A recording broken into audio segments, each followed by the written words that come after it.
Good morning dear student. Mayur school के YouTube channel पे आपका हार्दिक स्वागत है। आज अपन 10वीं 10th क्लास इंग्लिश मीडियम का साइंस सब्जेक्ट शुरू करने वाले हैं। साइंस में भी specially biology, the chapter number 3 genetics, जिसका टोटल मार्क्स जो है बोर्ड आरबीसी ने इसका 4 नंबर कर रखा है। Genetics is what? जेनेटिक्स क्या है? स्टूडेंट्स, अपन ने कभी सोचा है कि किस प्रकार से कोई कैरेक्टर जो है एक जनरेशन से नेक्स्ट जनरेशन के अंदर ट्रांसफर होता है? अपन को कई बार ऐसा लगता है कि अपने कई सारे कैरेक्टर्स अपने पेरेंट्स से मिले जुले होते हैं और साथ में कुछ उसके अंदर वेरिएशंस भी होता है। तो जेनेटिक्स भी यही है। Genetics is what? Study the inheritance and variations. Inheritance and variations का जो स्टडी है that is called as genetics. The branch of science which deals with the study of inheritance and variations is called as genetics. Inheritance is also called as heredity. And what do you mean by inheritance? The transfer of character from one generation to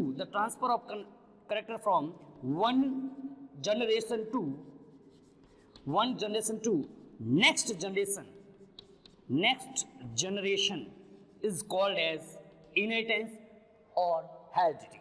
And what is variations? Variations is what? The differences among a single species of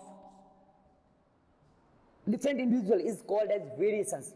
मतलब अगर अपन हिंदी में भी थोड़ा साथ में चलते रहे, inheritance is what? कि किसी भी कैरेक्टर का एक जनरेशन से उसकी नेक्स्ट जनरेशन में जो ट्रांसफर है that is called as inheritance, और it is also called as heredity. And what is variations? एक ही स्पीसीज में जितने भी इंडिविजुअल्स होते हैं उनमें जितने भी डिफरेंसेस है they are called as variations. The term genetics was given by a great scientist William Bateson, W Bateson. ये कई बार नीट में भी पूछा हुआ क्वेश्चन है। William Bateson give the term genetics and the term inheritance was given by a great scientist Spencer given the term inheritance. तो again I repeat, genetics is what? It is the branch of science which deals with the study of inheritance and variations is called as genetics. Inheritance is what? The transfer of character from one generation to next generation is called as inheritance. And what is variations? Difference among individuals of a same species is called as variations.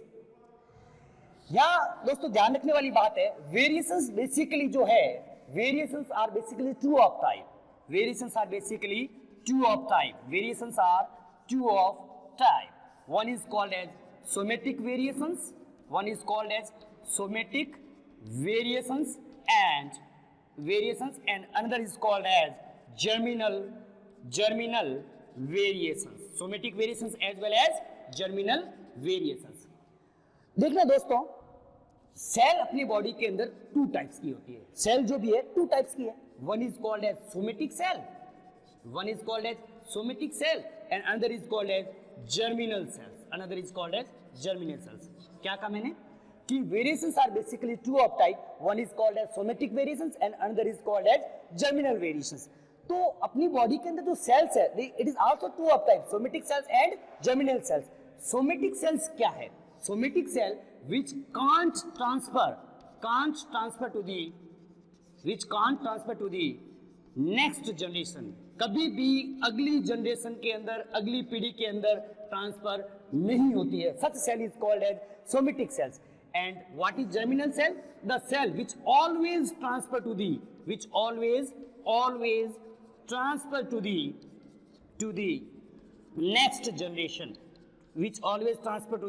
next generation. Is called as germinal cells. Okay. इसी के basis के ऊपर, on the basis of this, variations are 2 of type. One is called as somatic variations. मतलब क्या है दोस्तों? बिल्कुल easy. A variations which occurs in somatic sales,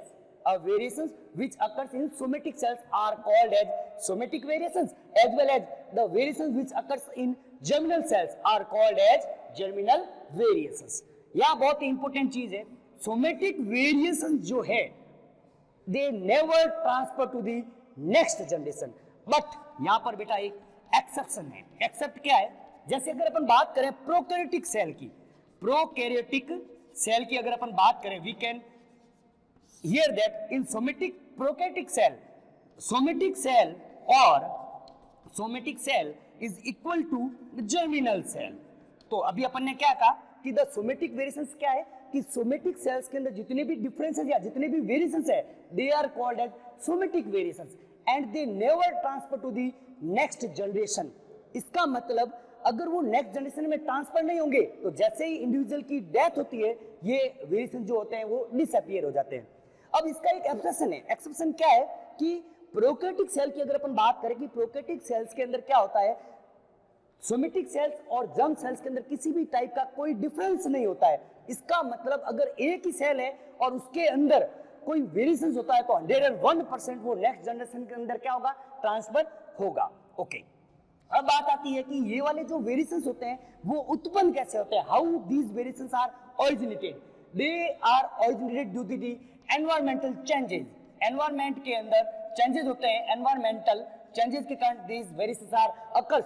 so such type of variations are also called as environmental variations। क्या बोलेंगे इनको? environmental variations भी अपन इसको कहते हैं।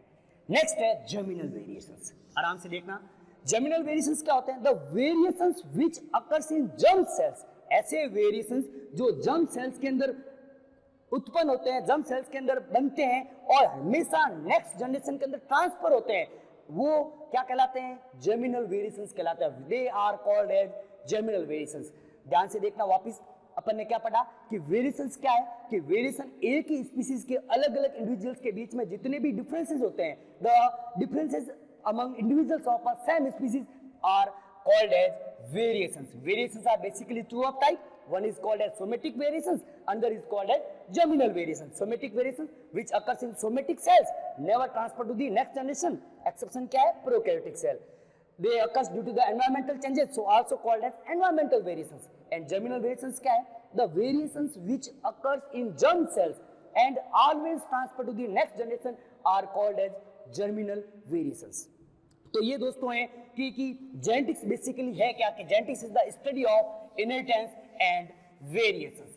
अब बात आती है कि वेरिएशंस जो है वो बेसिकली उनका ओरिजिन जो है वो कैसे होता है, कि वेरिएशंस का ओरिजिन जो है वो क्यों होते हैं वेरिएशन। तो आप लोगों ने मियोसिस के बारे में पढ़ा होगा। Meiosis it is a type of cell division which occurs in germ cells only. Meiosis में there is a process that is called as crossing over, that is called as crossing over, and it is the responsible for variations, responsible for variations का एक और cause भी है and that is mutation. Mutation is also responsible for variations. तो ये question पूछा जा सकता है कि वेरिएशंस के लिए रेस्पॉन्सिबल कौन कौन सी थिंग्स है। वन इज मियोसिस, मियोसिस में भी crossing over, and another is mutation. तो ये बेसिक चीज थी कि व्हाट इज द जेनेटिक्स, उसके बारे में अपन ने डेफिनेशन के बारे में स्टडी किया। Now we start the different terminology which are very common in genetics. Okay, सबसे पहले अपन बात करते हैं factor. The term factor was given by a great scientist Mendel during his experiments on python स्ट्रैगन प्लांट। वो अपन बाद में डिस्कस करेंगे। What is factor? Factor basically Johnson, एक साइंटिस्ट थे जॉनसन 1901, उन्होंने इसी फैक्टर को जीन नाम दिया था। बेसिकली फैक्टर है क्या?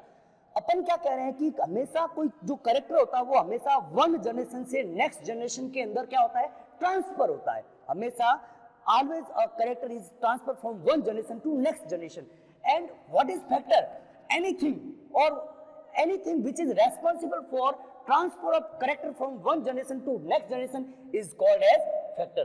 मतलब वह घटक या वह चीज जो किसी कैरेक्टर का एक जनरेशन से नेक्स्ट जनरेशन में जाने के लिए क्या होता है, रेस्पॉन्सिबल होता है, that is called as factor. Okay, then come on the gene. What do you mean by gene? Gene word given by Johnson 1901। Okay, gene is what?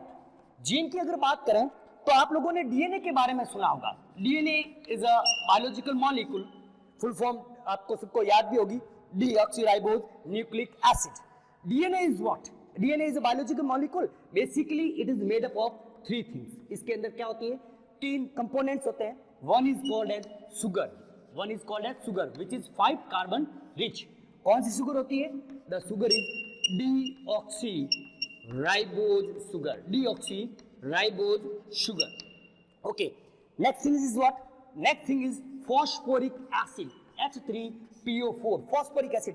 दोस्तों यहाँ पर नीट से रिलेटेड एक क्वेश्चन बहुत ही पूछा जाता है कि what is the charge present on DNA and वो जो चार्ज है वो किसकी वजह से होता है? Due to the phosphate group. Due to the phosphate group. Phosphate group के ऊपर क्या होता है? नेगेटिव चार्ज होता है. Due to the presence of phosphate group DNA presence negative charge. And third one is what? Third one is nitrogenous basis. Nitrogenous क्या है? Basis है. Basically nitrogen basis is two of type. One is called as purine and another is called as pyrimidine. Purine and pyrimidine. Purine is two of type in DNA. Adenine and thymine. Thymidine is also two of type.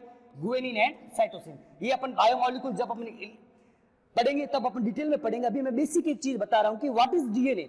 DNA is a biological molecule और we can say that it is a biomolecule. It is biomolecule which act as genetic material in many organism. अपन ये नहीं कह सकते कि DNA हर एक organism के अंदर जेनेटिक मटेरियल की तरह काम करेगा. आरएनए भी कई वायरसेस के अंदर जेनेटिक मटेरियल के रूप में काम करता है. डीएनए में तीन चीज होती है. One is sugar which is 5 carbon rich deoxyribose sugar. Another is phosphoric acid. DNA के ऊपर चार्ज जो होता है नेगेटिव होता है. किसकी वजह से होता है? फॉस्फेट ग्रुप की वजह से. And third one is nitrogen bases. One is purine and another is pyrimidine. Purine is two of type adenine and thymine and pyrimidine is also two of type guanine and cytosine. तो यहाँ पे बात करते हैं कि किस प्रकार से डीएनए को जीन के साथ लिंक किया गया है. डीएनए और जीन में हालांकि अगर केमिकली अपन देखें DNA and gene are same. DNA and gene दोनों क्या है? सेम है. बट जीन की डेफिनेशन क्या है? According to the molecular biology the part of DNA which is responsible for making the protein. The part of DNA which is responsible for making the protein is called as gene. अब अगर अपन बात करें prokaryotic cell की, किसकी बात करें अपन? प्रोकैरियोटिक सेल की. प्रोकैरियोटिक सेल की अगर अपन बात करें तो जो डीएनए है it is equal to gene. DNA is equal to gene. But in case of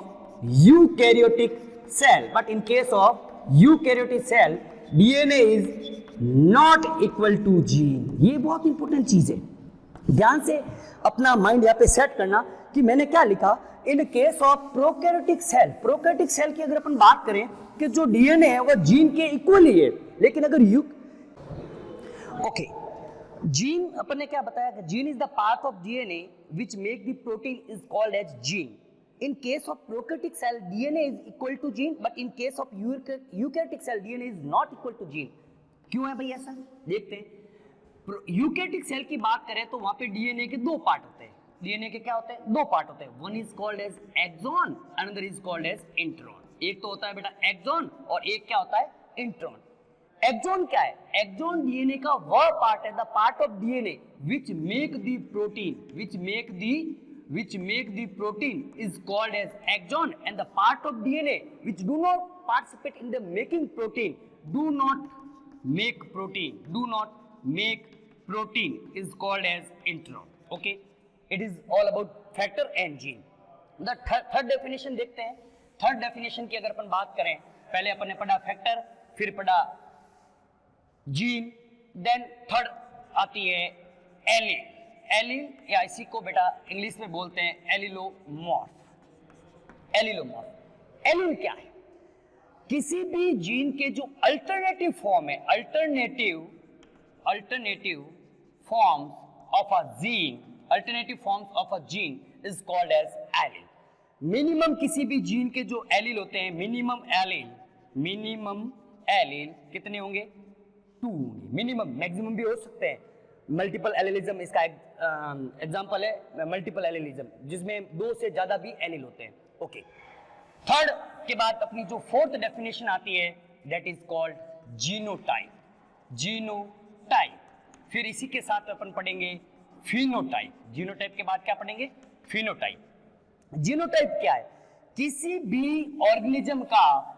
भी ऑर्गेनिज्म का जो जेनेटिक कॉन्स्टिट्यूएंट है, the genetic constituents of an organism, genetic constituent of an organism is called as genotype. जैसे अगर बात किया capital T, small T, capital R, small R and so on. मतलब genotype क्या है कि genetic constituents of an organism is called as genotype. What do you mean by phenotype? कि किसी भी जीनोटाइप का मतलब जीनोटाइप का एक्सप्रेशन होना, जीनोटाइप का क्या होना? एक्सप्रेशन होना। किसकी फॉर्म में एक्सप्रेशन होना? कैरेक्टर के फॉर्म के अंदर, कैरेक्टर के फॉर्म के अंदर उसका एक्सप्रेशन होना is called as phenotype. Genotype is what? Genetic constituents of an organism is called as genotype, while phenotype is what? Expression of genotype in form of character is called as expression. Okay. जैसे capital T है, ये हो जाएगा आपके long हो जाएगा, small T है, ये हो जाएगा dwarf and so on. Next देखते हैं जीनोटाइप फिनोटाइप के बाद कैरेक्टर क्या है। हालांकि कैरेक्टर की कोई डेफिनेशन नहीं हो सकती, फिर भी देखते हैं, अपन समझने की कोशिश करते हैं। अगली है ट्रेट्स एंड कॉन्ट्रास्टिंग, ट्रेट्स और कॉन्ट्रास्टिंग कैरेक्टर्स। ये बहुत ही इंपॉर्टेंट डेफिनेशन है। कैरेक्टर क्या है? जैसे अपन ने बात की वेट की, वेट एक कैरेक्टर है, कलर एक कैरेक्टर है, सो ऑन। वेट है, कलर है, height, these are characters. Traits या कॉन्ट्रास्टिंग कैरेक्टर्स क्या होते हैं? एक ही कैरेक्टर के वेरिएबल जो फॉर्म्स है, the variable forms of a single characters are called as contrasting character, और we can say it traits. कैसे? वेट अगर बात करें, वेट कितना हो सकता है? कोई भी हो सकता है, 1 किलोग्राम हो सकता है, 2 किलोग्राम हो सकता है, 1 ग्राम हो सकता है, 1 टन हो सकता है एंड सो ऑन। जैसे अगर अपन कलर बात करें, कलर एक कैरेक्टर है, लेकिन green, yellow, violet, blue, white and so on, these are the traits और कॉन्ट्रास्टिंग कैरेक्टर।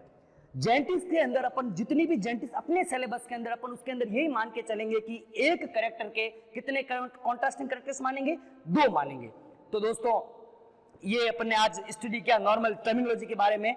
नेक्स्ट क्लास के अंदर अपन इससे आगे अपन स्टडी करेंगे। अगेन कुछ टर्मिनोलॉजी बाकी है, वो अपन नेक्स्ट क्लास में शुरू करेंगे। Thank you very much.